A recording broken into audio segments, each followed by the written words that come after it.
മന്ന T V പ്രേക്ഷകർക്ക് സ്വാതന്ത്ര്യദിന ആശംസകൾ.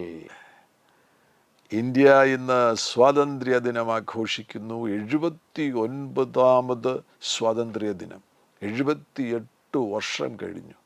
79ാമത് സ്വാതന്ത്ര്യദിനം നമ്മൾ ആഘോഷിക്കുകയാണ്. മറക്കാനാവാത്ത ദിവസമല്ലേ 1947 ഓഗസ്റ്റ് മാസം 15-ാം തീയതി ബ്രിട്ടീഷ് ആധിപത്യത്തിൽ നിന്ന് ഇന്ത്യ സ്വതന്ത്രമായി, ഇന്ത്യ ഒരു സ്വതന്ത്ര രാജ്യമായി മാറിയ ആ സുദിനം നമുക്ക് നൽകിയ സന്തോഷം വളരെ വലുതാണ്. അന്ന് നമ്മളാരും ജനിച്ചിട്ടില്ല. ഞാനൊക്കെ ജനിക്കുന്നതിന് എത്രയോ വർഷം മുന്നമേയാണ് ആ അത്ഭുതകരമാകുന്ന ദിനം ഈ രാജ്യത്തിന് ലഭ്യമായത്. സ്വാതന്ത്ര്യം പ്രാപിച്ച ഇന്ത്യയിൽ, സ്വതന്ത്ര ഇന്ത്യയിൽ ജനിക്കുവാൻ അവസരം ലഭിച്ചവരാണ് നമ്മിൽ ഭൂരിപക്ഷം പ്രിയപ്പെട്ടവരും. എന്നാൽ ഈ ശബ്ദം കേൾക്കുന്ന ചിലരെങ്കിലും ആ ദിവസം കണ്ടവരുണ്ട് എന്ന് ഞാൻ വിശ്വസിക്കുകയാണ്. ഇന്ത്യ സ്വതന്ത്രമായ ഈ ദിനത്തിൽ നമുക്ക് ഹൃദയപൂർവ്വം സന്തോഷിക്കാം, അന്യോന്യം സന്തോഷം പങ്കുവയ്ക്കാം. ഈ എപ്പിസോഡിലൂടെ ആഗ്രഹിക്കുന്നത് അതാണ്. ഞങ്ങൾക്കുള്ള സന്തോഷം ഈ പ്രേക്ഷകരോട് പങ്കുവയ്ക്കുന്നു.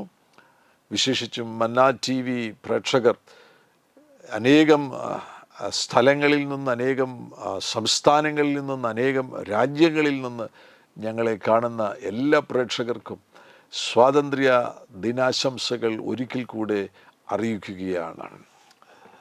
സ്വാതന്ത്ര്യത്തിന് അനേകം അടയാളങ്ങൾ, സിംബൽസ് നമുക്ക് കാണുവാൻ കഴിയുന്നുണ്ട്. കൈ ഇങ്ങനെ പിടിച്ചുകൊണ്ട് അതിൻ്റെ മുകളിൽ ഒരു പ്രാവ് പറക്കുന്നത് കണ്ടു കഴിഞ്ഞാൽ അത് സ്വാതന്ത്ര്യത്തിൻ്റെ ഒരടയാളമാണ്. ഒരു ഒല്ലിവലയുമായിട്ട് ഒരു പ്രാവ് പറക്കുന്നത് കണ്ടു കഴിഞ്ഞാൽ അതും സ്വാതന്ത്ര്യത്തിൻ്റെ ഒരടയാളമാണ്. അതേപോലെ ലോകത്തിൽ വിവിധ സ്ഥലങ്ങളിലെ സ്വാതന്ത്ര്യവുമായി ബന്ധപ്പെട്ട പ്രത്യേകമാകുന്ന കാര്യങ്ങൾ, അടയാളങ്ങൾ ഒക്കെയുണ്ട്. അതിൽ ഏറ്റവും ശ്രദ്ധേയമാകുന്ന സ്വാതന്ത്ര്യത്തിൻ്റെ ഒരു സിംബലാണ് സ്റ്റാച്യു ഓഫ് ലിബർട്ടി. ന്യൂയോർക്ക് ഹാർബറിനരികിലുള്ള സ്റ്റാച്യു ഓഫ് ലിബർട്ടി. യഥാർത്ഥത്തിൽ അത് ഒരു ഫ്രഞ്ചുകാരനാണത് ഡിസൈൻ ചെയ്തത്. ഫെഡറിക് അഗസ്റ്റേ ബാർത്തിഹോൾഡി എന്ന് പറയുന്ന ഒരു മനുഷ്യനാണ് അത് ഡിസൈൻ ചെയ്തത്. അതിൻ്റെ മെറ്റൽ ഫ്രെയിം വർക്കൊക്കെ ചെയ്തത് ഗുസ്തോവ് എഫേൽ എന്ന് പറയുന്ന ഒരു വ്യക്തിയാകുന്നു. അങ്ങനെ നിർമ്മിക്കപ്പെട്ട സ്റ്റാച്യു ഓഫ് ലിബർട്ടി അത് സ്വാതന്ത്ര്യത്തിൻ്റെ ഒരടയാളമാകുന്നു. ലോകരാജ്യങ്ങൾക്ക് അത് സ്വാതന്ത്ര്യത്തിൻ്റെ സന്ദേശം നൽകിത്തരികയാണ്. എന്നാൽ വിശുദ്ധ ഗ്രന്ഥമാകുന്ന ബൈബിളിലേക്ക് വരുമ്പോൾ നമുക്ക് സ്വാതന്ത്ര്യത്തിൻ്റെ ഏറ്റവും വലിയൊരു അടയാളം കാണുവാൻ കഴിയുന്നത് കാൽവറിയിലാണ്. കാൽവറിയിൽ ഉയർന്നു നിൽക്കുന്ന ആ കുരിശ് എന്ന് പറയുന്നത് കർത്താവാകുന്ന യേശുക്രിസ്തു യാഗമായി തീർന്ന ആ ക്രൂശ് സ്വാതന്ത്ര്യത്തിൻ്റെ ഈ ഭൂമിയിലെ ഏറ്റവും വലിയ അടയാളമാകുന്നു. ഓരോ കാര്യങ്ങളും നമുക്ക് സ്വാതന്ത്ര്യത്തിലേക്കുള്ള പാത തുറന്നു തരികയാണ്. ലോകരാജ്യങ്ങളിൽ തന്നെ മുൻപുണ്ടായിരുന്ന ആ അടിമത്വത്തിൻ്റെ, മറ്റു രാജ്യങ്ങൾ വന്ന് ചില രാജ്യങ്ങളെ ഭരിക്കുന്ന ആ അടിമത്വത്തിൻ്റെ നാളുകൾ കഴിഞ്ഞുപോയി. എല്ലാ രാജ്യങ്ങളും തന്നെ സ്വതന്ത്രമായിരിക്കുന്ന, മറ്റു രാജ്യങ്ങൾക്ക് കീഴ്പ്പെട്ട് നിൽക്കുന്ന അങ്ങനെയുള്ള രാജ്യങ്ങൾ ഇന്നുണ്ടോ? വളരെ വിരളമായി ചില രാജ്യങ്ങൾ ചിലപ്പോൾ കണ്ടെന്നിരിക്കാം. എന്നാൽ ഇന്ത്യ പോലെ തന്നെ മറ്റെല്ലാ രാജ്യങ്ങളും, ആഫ്രിക്കയിൽ ഉള്ള രാജ്യങ്ങളെല്ലാം ഒന്നുകിൽ ബ്രിട്ടീഷുകാരുടെ കീഴിലായിരുന്നു, അല്ലെങ്കിൽ ഫ്രഞ്ചുകാരുടെ കീഴിലായിരുന്നു, അല്ലെങ്കിൽ പോർച്ചുഗീസുകാരുടെ കീഴിലായിരുന്നു. ഈ യൂറോപ്പുകാരൊരു കാലയളവിൽ ലോകരാജ്യങ്ങളെ മുഴുവൻ കീഴടക്കിയവരാണ്. ബ്രിട്ടീഷുകാരെക്കുറിച്ച് ഒരു സമയത്ത് പറയുന്നത് സൂര്യൻ അസ്തമിക്കാത്ത രാജ്യം എന്നായിരുന്നുവല്ലോ. ലോകത്തിലുള്ള അനേകം രാജ്യങ്ങളെ കീഴടക്കിയവരാണ് ബ്രിട്ടീഷുകാർ. അങ്ങനെ ഉള്ള രാജ്യങ്ങളെല്ലാം തന്നെ ഇന്ന് സ്വതന്ത്രമായി. ഇന്ന് ആഫ്രിക്കയിൽ പോയാൽ എല്ലാ രാജ്യങ്ങളും തന്നെ മറ്റ് യൂറോപ്യൻ രാജ്യങ്ങളുടെ അധികാരത്തിൻ്റെ കീഴിലായിരുന്ന, അല്ലെങ്കിൽ ആ ഭരണത്തിൻ്റെ കീഴിലായിരുന്ന എല്ലാ രാജ്യങ്ങളും തന്നെ സ്വതന്ത്രമാകുകയുണ്ടായി. 1947 ഓഗസ്റ്റ് മാസം 15-ാം തീയതി ഇന്ത്യ സ്വതന്ത്രമായി. ഇതെല്ലാം നമുക്ക് സ്വാതന്ത്ര്യത്തിൻ്റെ പാത തുറന്നു തരികയാണ്. അന്നു മുതൽ നമുക്ക് ഒരു സ്വാതന്ത്ര്യത്തിൻ്റെ പാത തുറക്കപ്പെടുകയാണ്. 1947 ഓഗസ്റ്റ് മാസം 15-ാം തീയതി മുതൽ സ്വാതന്ത്ര്യത്തിൻ്റെ ഒരു പാത തുറക്കപ്പെടുകയാണ്. സ്വാതന്ത്ര്യത്തിന് പല തലങ്ങളുണ്ടല്ലോ, പല പ്രതലങ്ങളുണ്ടല്ലോ. നമ്മുടെ ആത്മാവുമായുള്ള ബന്ധത്തിൽ മനുഷ്യൻ ഒരാത്മാവാകുന്നുവല്ലോ. അവൻ ശരീരത്തിൽ വസിക്കുന്നു എങ്കിൽ പോലും മനുഷ്യനൊരു ആത്മാവാകുന്നു. നമ്മുടെ ആത്മാവുമായുള്ള ബന്ധത്തിൽ നമുക്ക് ലഭിച്ച സ്വാതന്ത്ര്യം, ആ സ്വാതന്ത്ര്യത്തിൻ്റെ ഏറ്റവും വലിയ അടയാളമാകുന്നു കാൽവറിയിൽ കാണുന്ന ക്രൂശ്. കർത്താവാകുന്ന യേശു ക്രിസ്തു അവിടുന്ന് നമുക്ക് വേണ്ടി, മനുഷ്യകുലത്തിനു മുഴുവനും വേണ്ടി അവിടുന്ന് പരമയാഗമായി തീർന്നു. അവിടുത്തെ ക്രൂശ് എന്ന് പറയുന്നത് ഇന്ന് ഈ പ്രപഞ്ചത്തിൽ ഉയർന്നു കേൾക്കുന്ന ഏറ്റവും വലിയ സ്വാതന്ത്ര്യത്തിൻ്റെ ശബ്ദമാകുന്നു. കാൽവറി ക്രൂശിലേക്ക് ശ്രദ്ധ തിരിക്കുകയാണെങ്കിൽ നിങ്ങൾക്ക് യഥാർത്ഥ സ്വാതന്ത്ര്യം, നിലനിൽക്കുന്ന സ്വാതന്ത്ര്യം, അനന്ത ഭാവികാല നിത്യത വരെ നീണ്ടുപോകുന്ന സ്വാതന്ത്ര്യം സ്വന്തമാക്കുവാൻ കഴിയും. അടിമത്തങ്ങൾ, വിവിധ നിലകളിലുള്ള അടിമത്തങ്ങളുണ്ട്. ഇപ്പോൾ മറ്റു രാജ്യങ്ങൾ വന്ന് നമ്മളെ അടിമകളാക്കിയ ആ ഒരു കാലയളവുണ്ട്. എന്നാൽ അതിനേക്കാൾ ഉപരിയായിട്ട് മനുഷ്യനെ അടിമത്വത്തിലേക്ക് കൊണ്ടുപോകുന്ന മറ്റൊരുപാട് കാര്യങ്ങളുണ്ട്. ആത്മീകമായി മനുഷ്യനെ അടിമകളാക്കുന്നു. ചില സബ്സ്റ്റൻസിന് മനുഷ്യർ അടിമകളായിത്തീരുന്നു. അങ്ങനെയൊക്കെയുള്ള ഒരുപാട് അഡിക്ഷൻസ് ഉള്ള ഒരു ലോകത്തിലല്ലേ, വ്യത്യസ്ത തലങ്ങളിലുള്ള അടിമത്തങ്ങളുള്ള ലോകത്തിലാണ് നമ്മൾ ജീവിക്കുന്നത്. അപ്പോൾ അവിടെ ആത്മാവിൻ്റെ അടിമത്വത്തിൽ നിന്നും മനുഷ്യനിപ്പോൾ അനുഭവിക്കുന്ന മറ്റു പല നിലകളിലുമുള്ള അവൻ്റെ നിത്യതയുമായുള്ള ബന്ധത്തിൽ അവനെ തടസ്സപ്പെടുത്തുന്ന, നിത്യത അവന് ലഭിക്കാതിരിക്കത്തക്കവണ്ണം അവനെ അടിമത്വത്തിലേക്ക് കൊണ്ടുപോകുന്ന കാര്യങ്ങളിൽ നിന്ന് നമുക്ക് സ്വാതന്ത്ര്യം നൽകി തരുവാൻ കർത്താവാകുന്ന യേശു ക്രിസ്തു ആഗ്രഹിക്കുകയാണ്. യേശുവിലേക്ക് നിങ്ങൾ ശ്രദ്ധ തിരിക്കുമ്പോൾ യേശു ക്രിസ്തുവിലൂടെ നിങ്ങൾക്ക് പൂർണ്ണ സ്വാതന്ത്ര്യം ആത്മാവിലും പ്രാണനിലും ശരീരത്തിലും അനുഭവിക്കുവാൻ കഴിയും. ദൈവവചനത്തിൽ യോഹന്നാൻ്റെ സുവിശേഷം 8-ാമത്തെ അധ്യായത്തിലേക്ക് പോകുമ്പോൾ അവിടെ അതിൻ്റെ 32-ാമത്തെ വാക്യത്തിൽ കർത്താവാകുന്ന യേശു ക്രിസ്തു ഇങ്ങനെ പറയുന്നുണ്ട്: സത്യം അറിയുകയും സത്യം നിങ്ങളെ സ്വതന്ത്രരാക്കുകയും ചെയ്യും എന്ന് പറഞ്ഞു. സത്യം അറിയുകയും സത്യം നിങ്ങളെ സ്വതന്ത്രരാക്കുകയും ചെയ്യും. ഇവിടെ യഹൂദന്മാരുമായിട്ട് യേശു സംസാരിച്ചു കൊണ്ടിരിക്കുകയാണ്. തന്നിൽ വിശ്വസിച്ച യഹൂദന്മാരോട് 31-ാമത്തെ വാക്യത്തിൽ യേശു പറയുകയുണ്ടായി: എൻ്റെ വചനത്തിൽ നിലനിൽക്കുന്നു എങ്കിൽ നിങ്ങൾ വാസ്തവമായി എൻ്റെ ശിഷ്യന്മാരായി. അടുത്ത വാക്യത്തിലാണ് കർത്താവ് പറയുന്നത് സത്യം അറിയുകയും. അപ്പോൾ വചനമാണ് സത്യം, ദൈവത്തിൻ്റെ വചനമാകുന്ന ആ സത്യം നമ്മൾ അറിയുമ്പോൾ സത്യം അറിയുകയും ആ സത്യമാണ് നിങ്ങളെ യഥാർത്ഥമായി സ്വതന്ത്രരാക്കുന്നത്. സത്യം നിങ്ങളെ സ്വതന്ത്രരാക്കുകയും ചെയ്യും. ഈ കാര്യങ്ങൾ ഇങ്ങനെ യേശു പറഞ്ഞപ്പോൾ അവിടെ നിന്ന് യഹൂദന്മാർക്ക് സന്ദേഹമുണ്ടായി. സ്വാതന്ത്ര്യം എന്ന വാക്ക് കേട്ട് കഴിഞ്ഞപ്പോൾ തന്നെ അവർ അസ്വസ്ഥരായി. അവർ പറഞ്ഞു, ഞങ്ങൾ ആർക്ക് അടിമകളാണ്? ഞങ്ങൾ ഒരു നാളും ദാസന്മാരായിരുന്നിട്ടില്ല. അതൊരു അസത്യമാണ് അവർ പറഞ്ഞത്. കാരണം ഇവർ മിസ്രൈമിൽ ദാസന്മാരായിരുന്നു. അതിനുശേഷം ഇവർ ഏറിയ വർഷം ബാബിലോണിലും അസീറിയൻ രാജ്യത്തിൻ്റെ കീഴിലും ഇവർ ദാസന്മാരായിരുന്നു.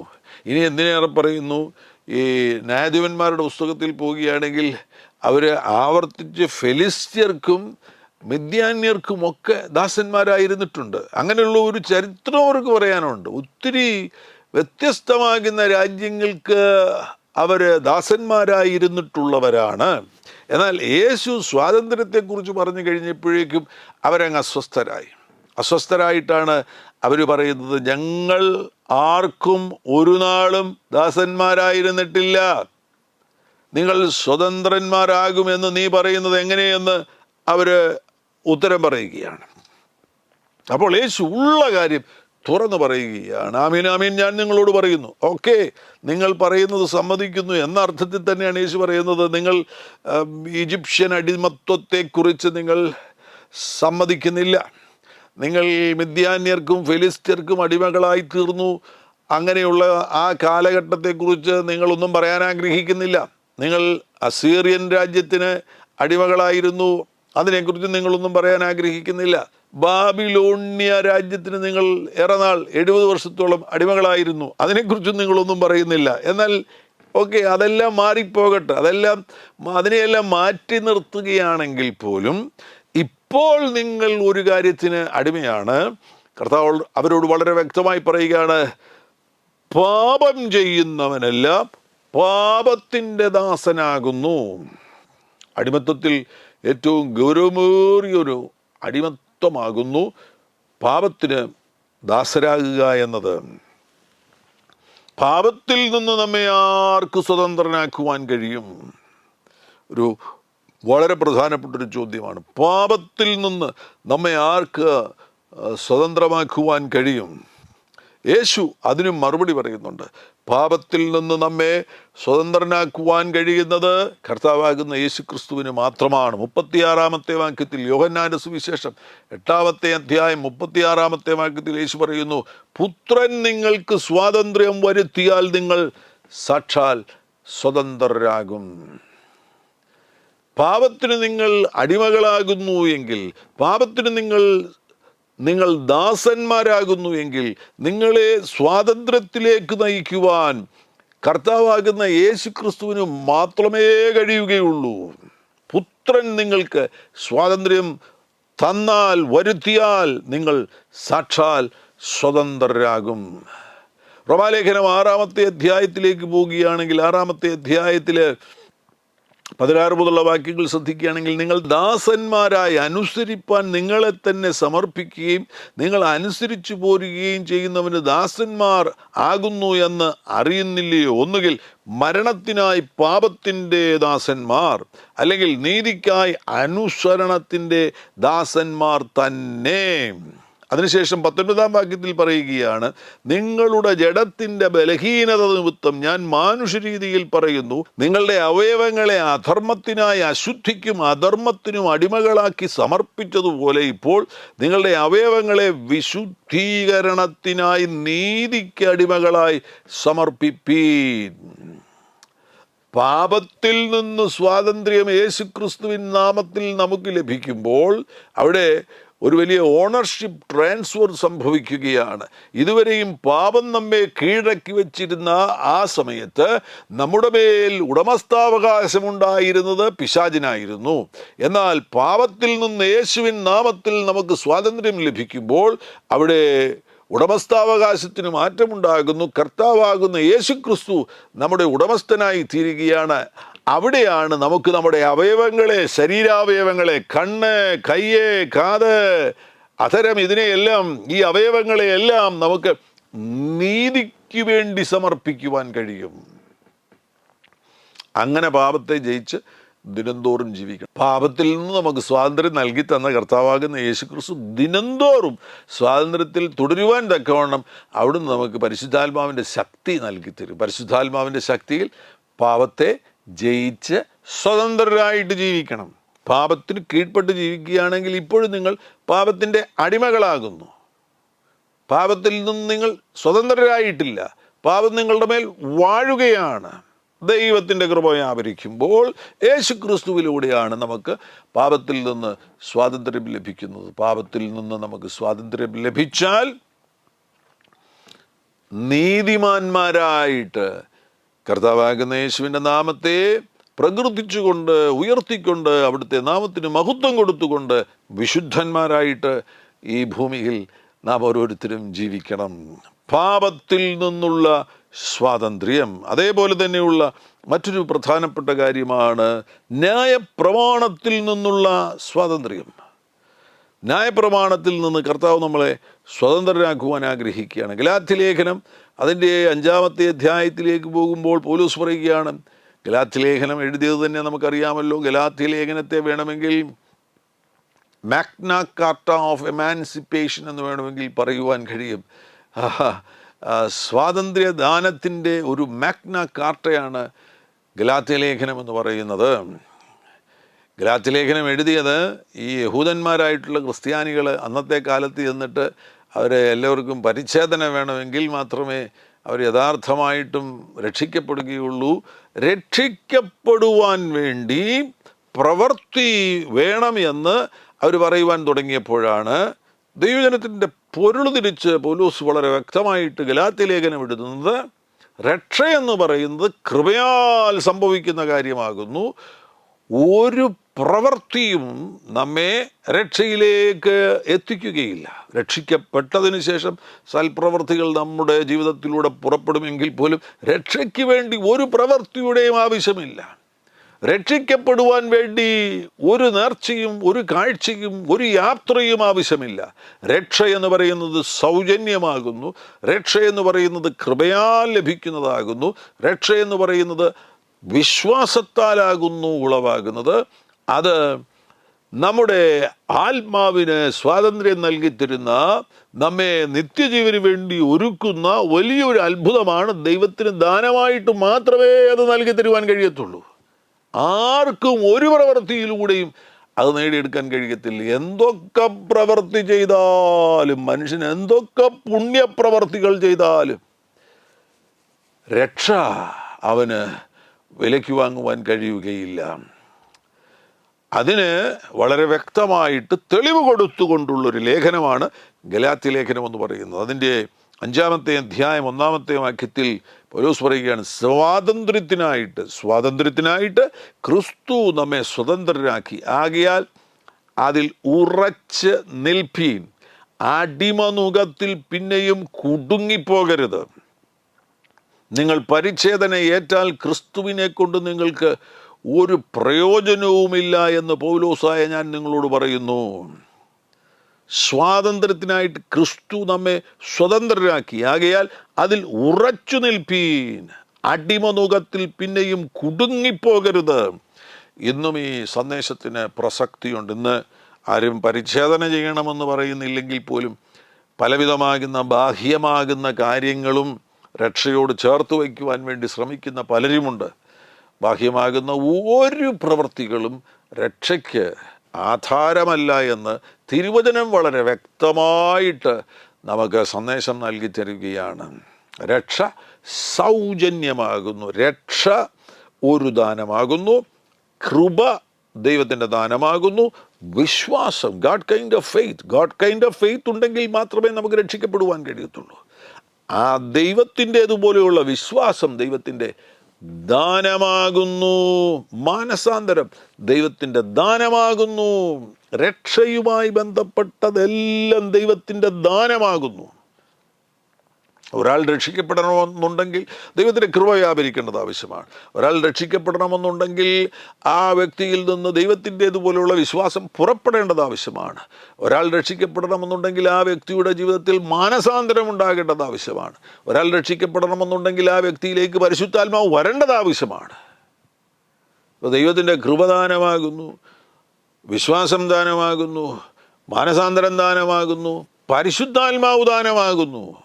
കർത്താവാകുന്ന യേശു ക്രിസ്തു പിതാവ് നമുക്ക് നൽകിയ ദാനമല്ലേ. തൻ്റെ ഏകജാതനായ പുത്രനിൽ വിശ്വസിക്കുന്ന ഏവനും നശിച്ചു പോകാതെ നിത്യജീവൻ പ്രാപിക്കേണ്ടതിന് ദൈവം അവനെ നൽകുവാൻ തക്കവണ്ണം ലോകത്തെ സ്നേഹിച്ചു. ദൈവത്തിൻ്റെ ദാനമാണ്. Gift of God. Jesus Christ ദൈവത്തിൻ്റെ ദാനമാകുന്നു. പരിശുദ്ധാത്മാവ് ദൈവത്തിൻ്റെ ദാനമാകുന്നു. ദൈവത്തിൻ്റെ ദാനമാകുന്നു രക്ഷ. ഒരു പ്രവൃത്തി കൊണ്ടും നമുക്ക് രക്ഷിക്കപ്പെടുവാൻ കഴിയത്തില്ല. അതുകൊണ്ട് യഥാർത്ഥ സ്വാതന്ത്ര്യം നമുക്ക് ആത്മാവിൽ ലഭിച്ചിരിക്കുന്നുവെങ്കിൽ ആ സ്വാതന്ത്ര്യത്തോട് ചേർത്ത് വച്ച് ന്യായപ്രമാണം തുന്നിച്ചേർക്കാൻ കഴിയത്തില്ല. Freedom from law, freedom from legalism. എല്ലാ ലീഗലിസത്തിൽ നിന്നും കർത്താവ് നമ്മെ സ്വതന്ത്രരാക്കിയിരിക്കുകയാണ്. പാപത്തിൽ നിന്ന് സ്വാതന്ത്ര്യം, ന്യായപ്രമാണത്തിൽ നിന്ന് സ്വാതന്ത്ര്യം. മൂന്നാമതായിട്ട് എല്ലാവിധ അടിമത്വത്തിൽ നിന്നും, ബാഹ്യമായി ഇനി വരുവാൻ സാധ്യതയുള്ള എല്ലാ അടിമത്വത്തിൽ നിന്നും കർത്താവ് നമ്മെ സ്വതന്ത്രരാക്കിയിരിക്കുകയാണ്. റോമാലേഖനം അതിൻ്റെ 8-ാമത്തെ അധ്യായത്തിലേക്ക് പോകുമ്പോൾ അതിൻ്റെ 14 മുതലുള്ള വാക്യങ്ങൾ, ദൈവാത്മാവ് നടത്തുന്നവർ ഏവരും ദൈവത്തിൻ്റെ മക്കളാകുന്നു.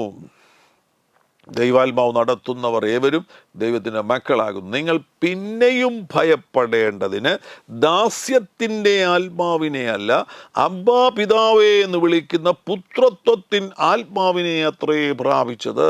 നോക്കുക, ദാസ്യത്തിൻ്റെ ആത്മാവിനെ അല്ല, അബ്ബാ പിതാവേ എന്ന് വിളിക്കുന്ന പുത്രത്വത്തിൻ ആത്മാവിനെ അത്രേ പ്രാപിച്ചത്. നിങ്ങൾ ഭയത്തിന് അടിമകളായി തീരരുത്, നിങ്ങൾ മദ്യപാനത്തിന് അടിമകളായി തീരരുത്, നിങ്ങൾ പുകവലിക്ക് അടിമകളായി തീരരുത്, നിങ്ങൾ ഏതെങ്കിലും തെറ്റായിട്ടുള്ള പ്രവൃത്തികൾക്ക് അടിമകളായി തീരരുത്. അങ്ങനെയുള്ള സകല അടിമത്വത്തിൽ നിന്നും കർത്താവ് നമ്മെ വിടുവിക്കുവാൻ ആഗ്രഹിക്കുകയാണ്. അതുകൊണ്ടാണ് നമുക്ക് പുത്രത്വത്തിൻ്റെ ആത്മാവിനെ നൽകിയിരിക്കുന്നത്. ഈ പുത്രത്വത്തിൻ്റെ ആത്മാവെന്ന് പറയുന്നതിനെ വേണമെങ്കിൽ നമുക്ക് നമ്മുടെ സ്പിരിച്വൽ DNA എന്ന് വിളിക്കുവാൻ കഴിയും. നിങ്ങൾക്കൊരു സ്പിരിച്വൽ DNA ഉണ്ട്, അത് പുത്രത്വത്തിൻ്റെ ആത്മാവാകുന്നു, സ്പിരിറ്റ് ഓഫ് സൺഷിപ്പ്. നിങ്ങൾ പുത്രന്മാരാകുന്നു എങ്കിൽ ഈ ലോകത്തിലുള്ള ഒരു കാര്യങ്ങൾക്കും നിങ്ങൾ അടിമകളാകേണ്ട ആവശ്യം ഇല്ല. 1 കൊരിന്ത്യർ 6-ാമത്തെ അധ്യായത്തിലേക്ക് പോവുകയാണെങ്കിൽ 6-ാമത്തെ അധ്യായം അതിൻ്റെ 12-ാം വാക്യത്തിൽ, സകലത്തിനും എനിക്ക് കർത്തവ്യമുണ്ട് എങ്കിലും സകലവും എനിക്ക് പ്രയോജനമുള്ളതല്ല. സകലത്തിനും എനിക്ക് കർത്തവ്യമുണ്ട് എങ്കിലും ഞാൻ യാതൊന്നിനും അധീനനാകയില്ല, ഞാൻ യാതൊന്നിനും അടിമയാകുകയില്ല. ഈ സ്വാതന്ത്ര്യ ദിനത്തിൽ നിങ്ങളുടെ ജീവിതത്തെ നിങ്ങൾ പരിശോധനകൾക്ക് വിധേയമാക്കുക. ഏതെങ്കിലും കാര്യത്തിന് അടിമയായിരിക്കുകയാണോ? ഏതെങ്കിലും ദുശീലങ്ങൾക്ക് അടിമയായിരിക്കുകയാണോ? ഒന്നുമല്ലെങ്കിൽ ഫോണിന് അടിമയാണോ? അങ്ങനെയുള്ള സകല അടിമത്വത്തിൽ നിന്നും കർത്താവ് നമ്മളെ പുറത്തു കൊണ്ടുവരുവാൻ ആഗ്രഹിക്കുകയാണ്. അങ്ങനെ ഒരു കാര്യത്തിനും അടിമകളായി തുടരണമെന്ന് കർത്താവ് ആഗ്രഹിക്കുന്നില്ല. നമുക്ക് പൂർണ്ണ സ്വാതന്ത്ര്യം നൽകി തരുവാൻ ആഗ്രഹിക്കുന്നു. മാത്രമല്ല, നമ്മളെ കർത്താവ് ഉയർത്തി പുത്രത്വത്തിൻ്റെ ആത്മാവിനെ നൽകി ദൈവപുത്രന്മാരായിട്ട് ഈ ഭൂമിയിൽ വാഴുന്നവരായി ജീവിക്കുവാൻ വേണ്ടിയാണ് കർത്താവ് നമ്മളെക്കുറിച്ച് ആഗ്രഹിക്കുന്നത്. എല്ലാത്തിനെയും കീഴ്പ്പെടുത്തണം. ഈ ഭൂമിയിൽ നമുക്ക് അധികാരം കർത്താവ് നൽകിയിരിക്കുകയാണ്. സമുദ്രത്തിലുള്ള മത്സ്യത്തിൻ്റെ മേലും ആകാശത്തിലുള്ള പറവജാതിയുടെ മേലും ഭൂമിയിലുള്ള സകലത്തിൻ്റെ മേലും ഇനി ഭൂമിയുടെ അധോഭാഗത്തുള്ള കാര്യങ്ങളുടെ മേലുമെല്ലാം കർത്താവ് നമുക്ക് അധികാരം നൽകിയിരിക്കുകയാണ്. മാത്രമല്ല, കർത്താവാകുന്ന യേശു ക്രിസ്തു പറഞ്ഞത് സ്വർഗത്തിലും ഭൂമിയിലും സകല അധികാരവും നൽകപ്പെട്ടിരിക്കുന്നു എന്നാണ്. അങ്ങനെ അധികാരികളായിട്ട് ദൈവം നമ്മെ ആക്കിയിരിക്കുന്നതിനാൽ നമ്മളാണ് മറ്റുള്ളതിനെ കീഴ്പ്പെടുത്തേണ്ടത്. സകലത്തിനെയും സബ്ഡ്യൂ ചെയ്യുക എന്നാണ് ഉൽപ്പത്തി പുസ്തകത്തിൽ പറഞ്ഞിരിക്കുന്നത്. സകലത്തിനെയും കീഴ്പ്പെടുത്തുവാൻ വേണ്ടിയാണ് കർത്താവ് നമ്മെ ആക്കി വെച്ചിരിക്കുന്നത്. എഫേസ്യ ലേഖനത്തിലേക്ക് പോവുകയാണെങ്കിൽ അതിൻ്റെ 1-ാമത്തെ അധ്യായം അതിൻ്റെ അവസാന ഭാഗത്ത് കാണുവാൻ കഴിയുന്ന 21 മുതലുള്ള വാക്യങ്ങൾ വായിക്കുകയാണെങ്കിൽ, സ്വർഗത്തിൽ തൻ്റെ വലതുഭാഗത്ത് എല്ലാ വാഴ്ചയ്ക്കും അധികാരത്തിനും ശക്തിക്കും കർത്തൃത്വത്തിനും ഈ ലോകത്തിൽ മാത്രമല്ല വരുവാനുള്ളതിലും വിളിക്കപ്പെടുന്ന സകലനാമത്തിനും അത്യന്തം മീതെ ഇരുത്തുകയും സർവവും അവൻ്റെ കാൽക്കീഴെയാക്കി വെച്ച് അവനെ സർവത്തിനും മീതെ തലയാക്കി. യേശുവിനെ സർവത്തിനും മീതെ തലയാക്കി. എല്ലാറ്റിലും എല്ലാം നിറയ്ക്കുന്ന ആ യേശുവിനെ, സകലത്തെയും കീഴ്പ്പെടുത്തിയിരിക്കുന്ന യേശുവിനെ സഭയ്ക്ക് നൽകിയിരിക്കുകയാണ്. എല്ലാറ്റിലും എല്ലാം നിറയ്ക്കുന്നവൻ്റെ നിറവായിരിക്കുന്ന അവൻ്റെ ശരീരമായ സഭയ്ക്ക് കൊടുക്കുകയും ചെയ്തിരിക്കുന്നു. സകലത്തെയും കീഴ്പ്പെടുത്തിയ യേശുവിനെ സഭയ്ക്ക് ലഭിച്ചിരിക്കുന്നതിനാൽ സഭ സകലത്തെയും കീഴ്പ്പെടുത്തുന്നവരായിട്ട് മാറണമെന്നാണ് കർത്താവ് ആഗ്രഹിക്കുന്നത്. നിങ്ങൾ ഓരോരുത്തരും ഈ ഭൂമിയിലുള്ള സകലത്തെയും കീഴ്പ്പെടുത്തി വാഴുന്നവരായി തീരണമെന്ന് കർത്താവ് ആഗ്രഹിക്കുന്നു. ഈ സ്വാതന്ത്ര്യ ദിനത്തിൽ ആത്മപരിശോധന നടത്തി നോക്കുക. പാപത്തിൽ നിന്ന് സ്വതന്ത്രരായോ? ന്യായപ്രമാണത്തിൽ നിന്ന് സ്വതന്ത്രരായോ? എല്ലാവിധമാകുന്ന ദുശീലങ്ങൾ, എല്ലാ തരത്തിലുള്ള അടിമത്വങ്ങളിൽ നിന്ന് നിങ്ങൾ സ്വതന്ത്രരായോ? അങ്ങനെയുള്ള സ്വാതന്ത്ര്യം നിങ്ങൾക്ക് ലഭിച്ചിരിക്കുന്നുവെങ്കിൽ ഈ സ്വാതന്ത്ര്യ ദിനത്തിൽ നിങ്ങൾക്ക് ആഘോഷിക്കാം. നിങ്ങളുടെ വ്യക്തിപരമാകുന്ന ജീവിതത്തിലും നിങ്ങൾക്ക് ആഘോഷിക്കുവാൻ കഴിയും.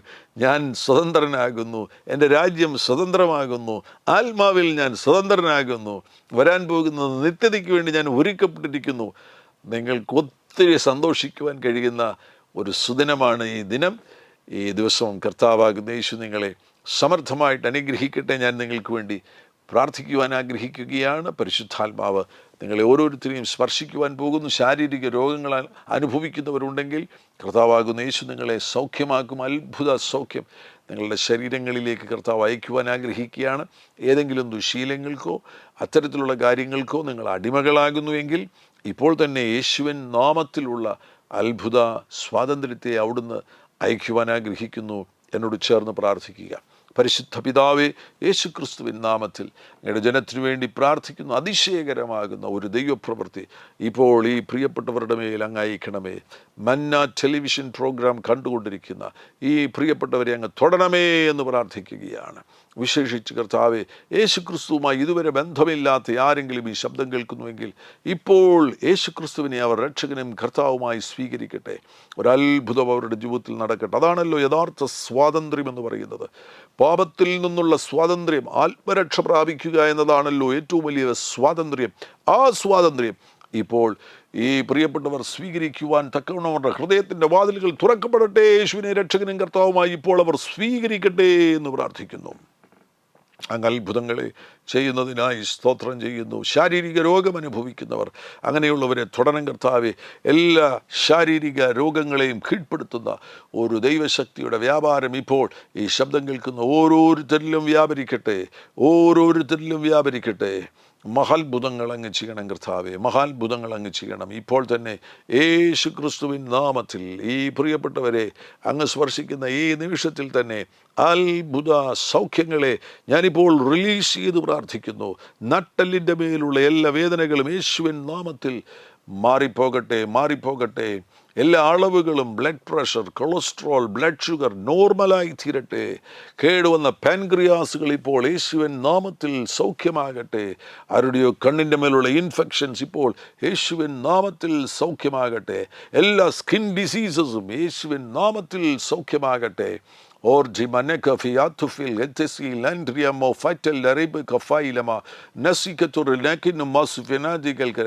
ആരോ ഒരു ഫാറ്റ് ഡിപ്പോസിറ്റ് റിലേറ്റഡ് ആയിട്ടുള്ളൊരു സിക്നസ് അനുഭവിക്കുന്ന ആരോ ഈ ശബ്ദം കേൾക്കുന്നു. വിശ്വസിക്കുകയാണെങ്കിൽ നിങ്ങളുടെ ശരീരത്തിൽ വന്നിരിക്കുന്ന ആ ഡിപ്പോസിറ്റ്, ഫാറ്റ് ഡിപ്പോസിറ്റുകൾ കത്തിപ്പോകുന്ന ആത്മാവിൻ്റെ തീ ഇപ്പോൾ നിങ്ങളുടെ മേൽ ഇറങ്ങട്ടെ. മജു റെബിക ബോസുപേറ്റിനെ റേബ്തുപോൻ മാൽക്കബോജുനി വാക്കിഷമാന എറുവാച്ചിക്കത്തോ ബെറേനെ ബെറേനെ ബെറേനെ ബാൽജിൻ അറൗത്തവേ സ്മൈൻ ഖതാനിലെ ജനൂറ ജനൂറ ജനൂറ മേസെ വേലി ആഭൂഷണറിയാന്തൻ നദികൾക്കരെ അത്ഭുതങ്ങൾ അങ്ങ് ചെയ്യുന്നതിനായി സ്തോത്രം ചെയ്യുന്നു. മിസ്കാരേജുകൾ മാറിപ്പോകട്ടെ കർത്താവ്. ഇതുവരെയും പ്രഗ്നൻസി നടന്നിട്ടില്ലാത്തവർ പ്രഗ്നൻസിക്ക് വേണ്ടി അവർ കാത്തിരിക്കുകയാണെങ്കിൽ കൺസെപ്ഷൻ നടക്കട്ടെ എന്ന് പ്രാർത്ഥിക്കുന്നു.